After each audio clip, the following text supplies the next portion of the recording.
Assalamualaikum warahmatullahi wabarakatuh. Halo teman-teman. Jadi kami berempat di sini akan membahas tentang kepailitan dan berakhirnya perseroan terbatas.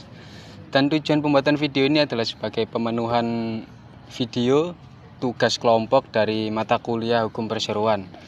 Sebagai awalan, perkenalkan anggota kelompok kami. Pertama-tama perkenalkan, nama saya Arkan Putra Kusuma Abadi dengan akhiran NIM 353. Lalu perkenalkan, nama saya Ariel Wismaka dengan akhiran NIM 358. Perkenalkan, nama saya Muharraf Lihagani dengan akhiran NIM 357. Perkenalkan, nama saya Muhammad Dafa Bagus Indrawan dengan NIM 344. Nah, jadi Mas Dafa, saya kan kurang paham nih tentang kepailitan. Bisa tolong dijelaskan? Nah, pailit atau kepailitan sendiri merupakan suatu kondisi di mana perusahaan atau badan usaha itu memiliki hutang, namun perusahaan ini tidak dapat atau tidak bisa membayar secara tepat waktu. Atau juga ada kondisi di mana jumlah hutang itu melebihi harta kekayaan dari perusahaan itu sendiri. Maka itu bisa dikatakan sebagai pailit. Nah, terkait dengan pailit ini sendiri terdapat beberapa syarat. Nah, syarat itu mungkin bisa dijelaskan oleh Mas Adil sendiri. Ya, mungkin bisa saya jelaskan sedikit ya yang saya ketahui. Jadi syarat utama agar suatu PT itu dapat menyatakan pailit oleh pengadilan telah tercantum dalam pasal 2 ayat 1 Undang-Undang tentang Kepailitan.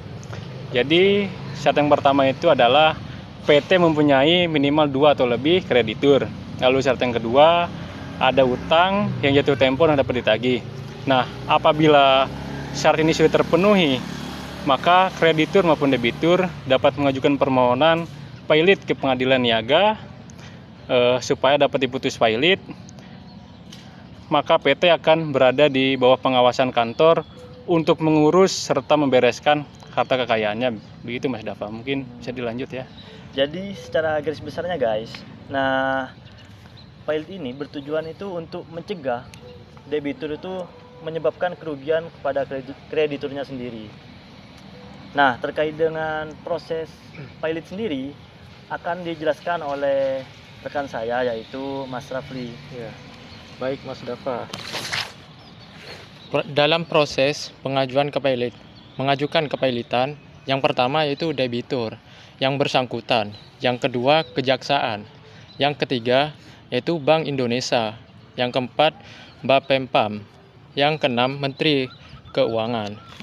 Kemudian kita masuk ke bagian proses kepailitan. Terdapat beberapa tahapan penting. Yang pertama yaitu permohonan pailit yang diajukan ke pengadilan niaga. Yang kedua yaitu putusan pailit dikeluarkan oleh hakim.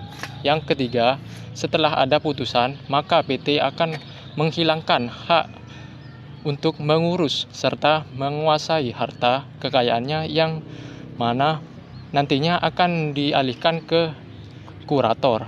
Yang keempat, nantinya kurator itu akan melakukan investasi, penjualan aset dan pembayaran uang utang kepada debitur sesuai aturan. Selain itu, pailit PT juga bisa berakhir karena alasan lain loh. Misalnya, yang pertama itu jangka waktu berdiri PT yang telah berakhir. Yang kedua, putusan RUPS untuk membubarkan PT. Yang ketiga, dicabutnya izin usaha. Yang keempat, putusan pengadilan karena pelanggaran hukum. Nah, yang selanjutnya akan dijelaskan oleh rekan saya. Panjang juga ya. Nah, setelah PT dinyatakan berakhir, maka ada beberapa tahapan loh. Yang pertama, PT yang berakhir akan masuk ke tahap likuidasi, yaitu pemberesan seluruh aset dan kewajiban. Kemudian nama PT akan dihapus dari daftar perseroan di Kementerian Hukum dan HAM. Dan akhirnya PT dianggap tidak lagi memiliki status badan hukum.